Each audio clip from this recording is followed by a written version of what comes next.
Eu disse que ia voltar aqui falando a respeito das causas da infertilidade, de um processo de infertilidade, tanto na mulher quanto no homem. O doutor Fernando Macedo está me dando aqui as orientações, por exemplo, na mulher, síndrome dos ovários policísticos, SOP. O SOP, o ovário policístico, que são assim, várias bolinhas, né, no ultrassom, que o próprio paciente consegue visualizar, às vezes ele pega a foto do ultrassom, são aquelas bolinhas escuras que faz tipo um colar em volta do ovário. Isso cria uma resistência, essa paciente tem uma resistência também à insulina, ela tem maior tendência a ter diabetes. O que causa isso? Dificulta, no caso da reprodução humana, uma dificuldade na ovulação, de liberar esse óvulo. Mas a síndrome do ovário policístico é uma doença tipo, hoje a gente colocaria até como uma teoria, tá certo? Não uma definição própria no ponto de vista de infertilidade. Porque nós temos porção de pacientes que têm ovário policístico e têm seus filhos sem necessidade de nenhum tratamento. Pacientes com ovário policístico necessitando de tratamento de atitudes até mais complexas pelo especialista. Então, ele às vezes tem que partir para uma fertilização in vitro. Depende de cada caso. Depende de cada caso. Tá. E a endometriose? A endometriose também é outro estigma, é uma doença de teoria. A pessoa às vezes já nasce com ela ou ela pode, durante a vida dela, ela adquirir essa doença. O que é a endometriose? A endometriose, por exemplo, quando a mulher descama, ela menstrua todo mês, ela descama a parede do endométrio, a cavidade do útero chama endométrio. E quando essas células ficam localizadas fora desse sítio normal, nós damos o nome de doença de endometriose. E daí quando sangra pelo fluxo menstrual, também sangra em outros pontos, dando aderência, liberando endorfinas, que altera a ovulação e a qualidade do óvulo. Pode atrapalhar a fertilidade Sim, dela. também pode atrapalhar. E quando há bloqueio nas trompas de Falópio? Então, existe também, às vezes a endometriose tem estágios avançados e que pode dar até uma obstrução tubária. Essa obstrução tubária, ela pode ser causada por uma endometriose, por uma infecção, por uma DST ou assim, por exemplo, uma mulher que já teve 2 filhos no seu primeiro casamento, por uma atitude mecânica, por uma atitude cirúrgica, fazer uma laqueadura. Então, existem várias causas que também é uma causa de dificuldade para uma gestação. E os miomas? Os miomas, depende da localização deles. Às vezes a gente, por exemplo, nós que mexemos com reprodução humana, a não ser que ele esteja obstruindo, trazendo um problema muito sério. Porque o mioma, às vezes nós trocamos 6 por meia dúzia, nós tiramos o mioma e criamos uma cicatriz no útero. E quando a pessoa engravida, aquela cicatriz é um ponto frágil para aquele útero que tem que se distender. Então nós temos que estudar muito bem esses miomas, avaliá-los, ver se tem uma indicação cirúrgica ou se dá para conviver a gravidez com o mioma. No caso da infertilidade masculina, alguns consideram que a ausência de espermatozoides na ejaculação seja basicamente o mais direto causador da infertilidade, né? Também a baixa produção de espermatozoides. Como é que é isso?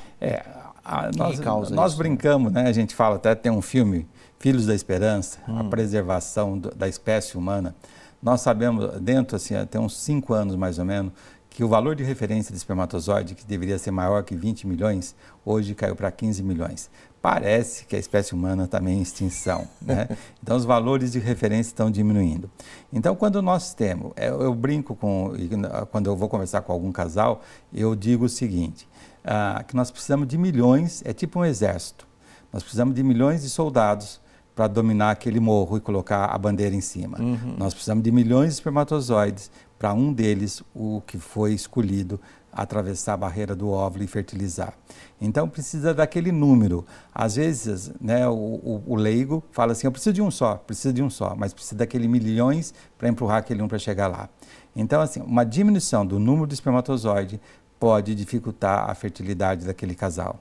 E, por exemplo, né, a ausência de espermatozoide.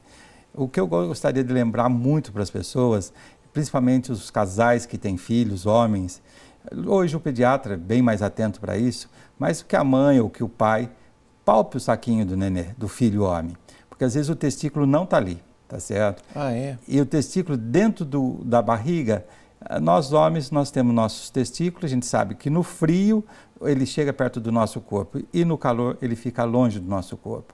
Quando o testículo fica dentro da barriga, ele fica dentro do nosso corpo o tempo todo. Então existe uma destruição do espermatozoide já na infância. E quando o pai detecta isso, o que ele tem que fazer? Comunicar ao pediatra, ao cirurgião infantil e colocar esse testículo dentro da bolsa, no local certo dele. No local certo, para ele ter a variação de temperatura adequada que a própria natureza lhe coloca. Né?